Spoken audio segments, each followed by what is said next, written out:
หายไปดนเนาะบ่ได้ออกเวลาเดี๋ยวนี้มีโอกาสออกเวลาไปต่างถิ่นเนาะ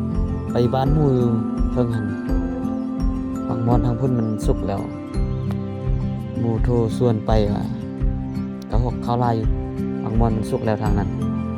เอ้าสิพาไปเบิ่งเป็นรุ่นว่าสิเข้าบ่ไปมื้อนี้แล้วก็มื้ออื่นจึงกลับมา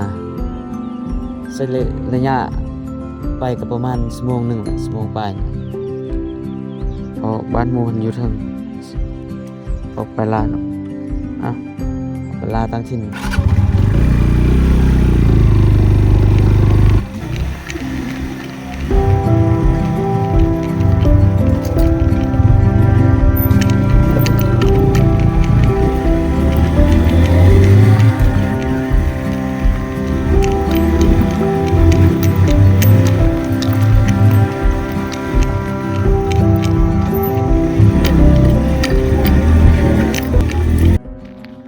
ทีนี้เฮาก็ฮอดเฮือนอายพุ่นเนาะ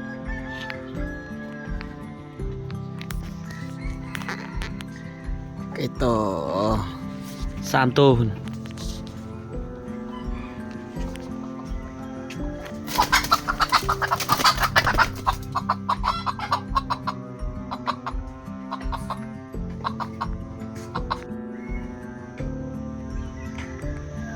อีกตัวหนึ่ง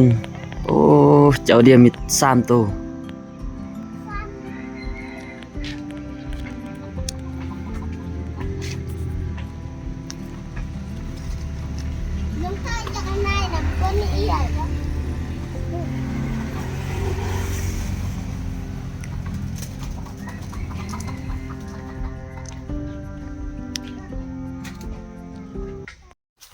กัน3คนติดต่อตัวหนึ่งไปนำ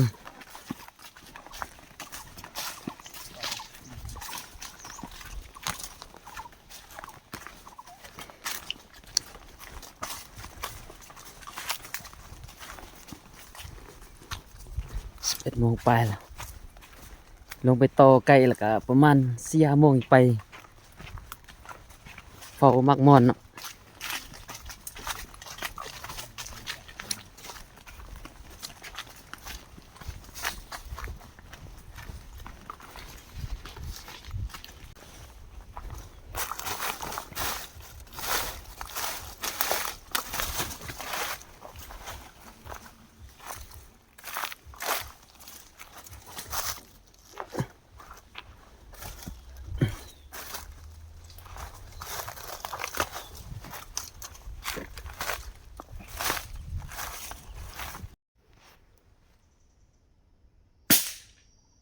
อยากที่ไหนมา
เด้อมังมอนเฮาต้นมังมอนแล้วมีย้อยกัน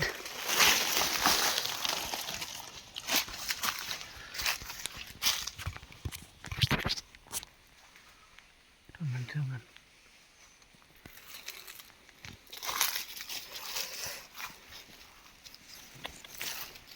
น่ากิน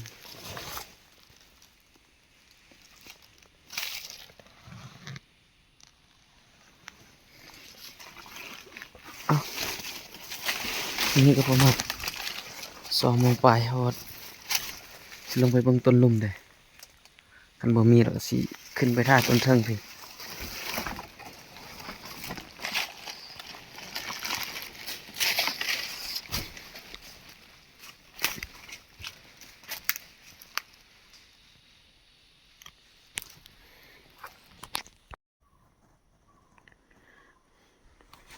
มาเลย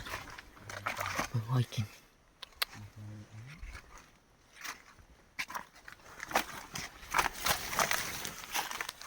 ต้นมัน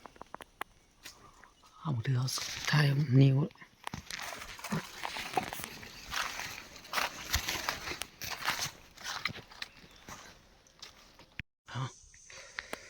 อันนี้ก็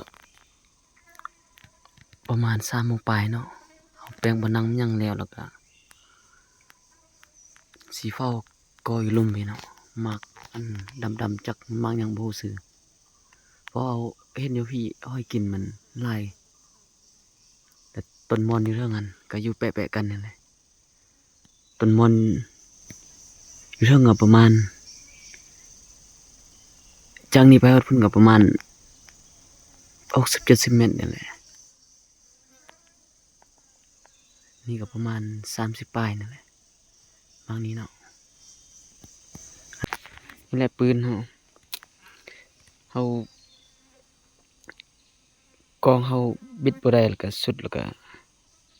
เฮาได้แป้งจะได้ก็บ่ได้แล้วก็จำเป็นต้องได้เปลี่ยนเหล้าเนาะใส่เหล้าทองเพราะเอาเหล้าทองของหมู่ใส่แล้วให้หมู่เอาเหล้าเฮาก็ยิ่งกลุ่มดีอยู่วันนี้แหละ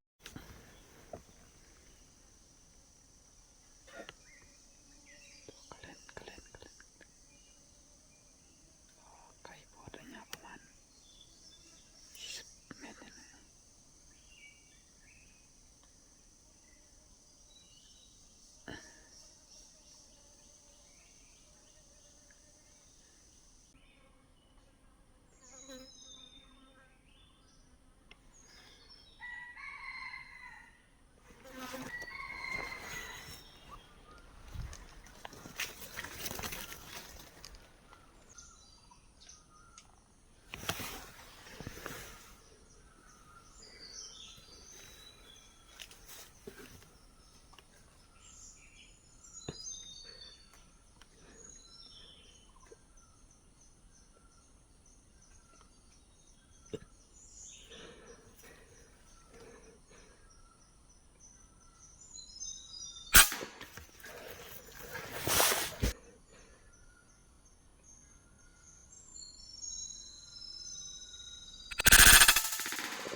มาแล้วตัวไก่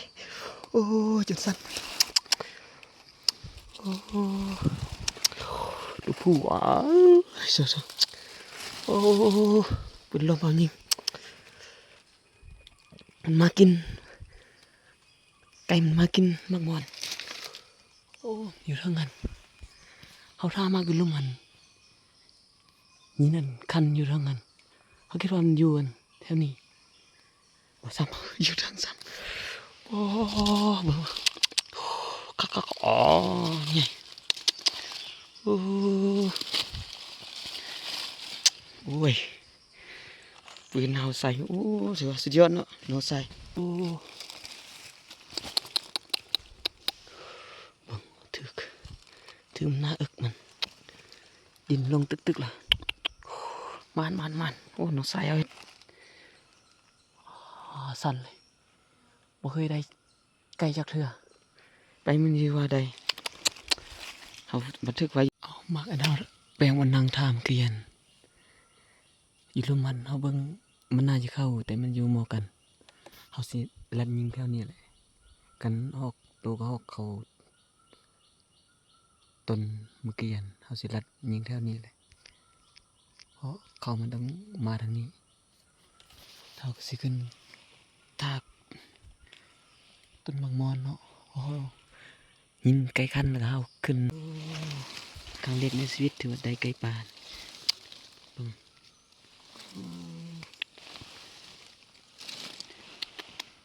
มันนี่เอาท่าก็หอบที่3เพราะเจ้าไอายเพิ่นไปท่าออบทำอิฐเพิ่นว่าเพิ่นเอาปืนแก๊ป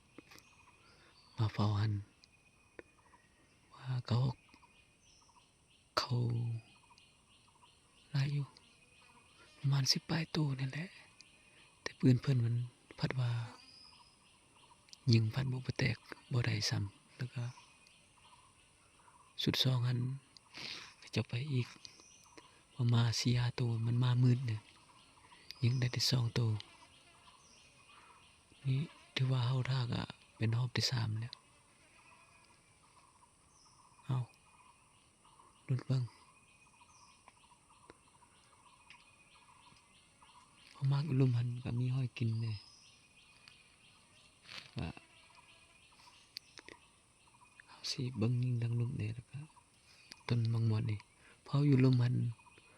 กกมังม่อนเพิ่นว่าพันว่าไกลซ้ำประมาณ60-70 เมตรพุ่นน่ะเนี่ยเอาขึ้นไปถ่ายพี่แหละมันมาอีลุ่มแล้วก็เอาจริงยิงลุ่ม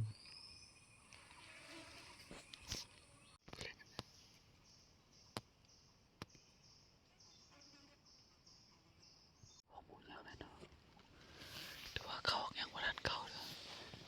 มีแต่โตกระเล่นเข้าลายอยู่แต่เอามายิงโตกระเล่นนั้นลายอยู่มันน่าสิเข้ามืดเมื่อเดือเอาใส่สกอปยิงแม่นแล้วก็สิบ่ได้เอาเลย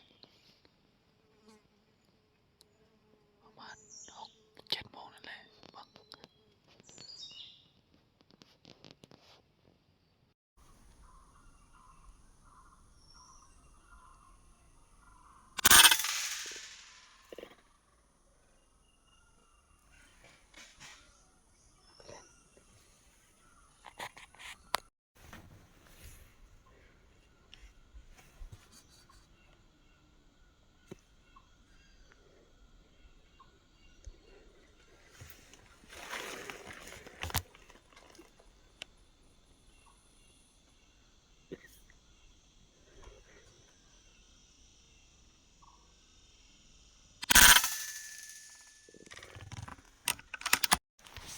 โอ้บ่ได้เรื่องซ้ำเข้ามามืดยิงตัวหนึงบ่ได้ใส่สโคปซ้ำฝนก็ทำใส่อีกโอ้เวรเลยจังนี่น่ะเข้า3-4ตัวนะเขาออกนี่แต่มันเข้ามืดน่ะมันย่านเขาเจ้ายิงแล้วยิงตัวหนึงตกจักมันตายบ่เลยไปเบิ่งก่อนโอ้ตกนี่ซอกเบิ่น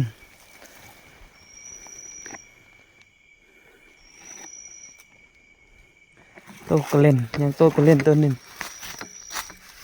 โอ้ผลงาน2คนนี่2ตัวใครของมันก็ออกเลยมันไก่3ตัวตามตัวโอ้เลยคักเขาออก3ไก่3โอ้พอดีคู่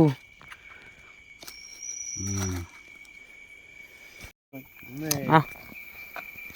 อย่ากินร้องเหมือนยู่ไอ้ไม่อยู่เรื่องโอ้โรโมหลอกหลอกบลาปิ้งบลาตุตาร์ตูบ่ได้ตัวบางสิกลับก่อนได้ครบแล้วเอาตัวกลมๆเช่นนี้อักษรของมุกเตตูเยี่ยมมุกเตตูไว้มื้อหน้ามีโอกาสแล้วก็สิไปอีกค่าปุ่นลมหมู่มาก่อนประมาณ 2-3 มื้อไปอีกเอาก็ได้กลับบ้านฮอดบ้านล่ะสิลาบกินอยู่เพื่อนอายพี่แหละมื้อเช้าจังกลับนอนพี่ลาบกินตัวไก่ก่อนนี่เอาฮอดบ้านนี่ ก็พอด9 โมง6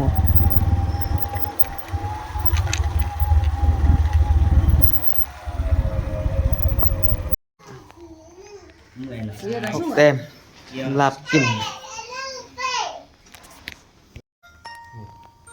มันสิไปโต้มันยูทูบเบอร์มาเพลงนี่ Vâng. Và rồi kita yang main mah rumah kasih mama kan lu kita. Mà. Lu mau pakai ngay.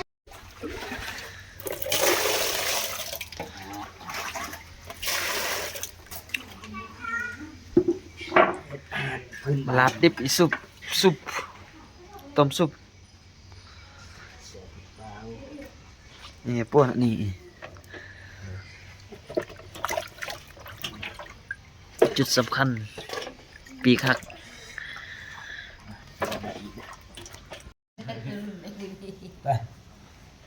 เปิดเสียก็เป็นอาจารย์ติ๊ก Ngay pơ lại. รับสุกหอมดีมีเยอะดังหมด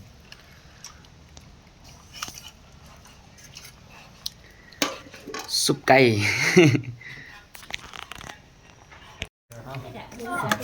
สุกไก่ตา ย่อยมือ อย่าแก้แต่แก้มันรอจะเบื่อมันตื่น Pơ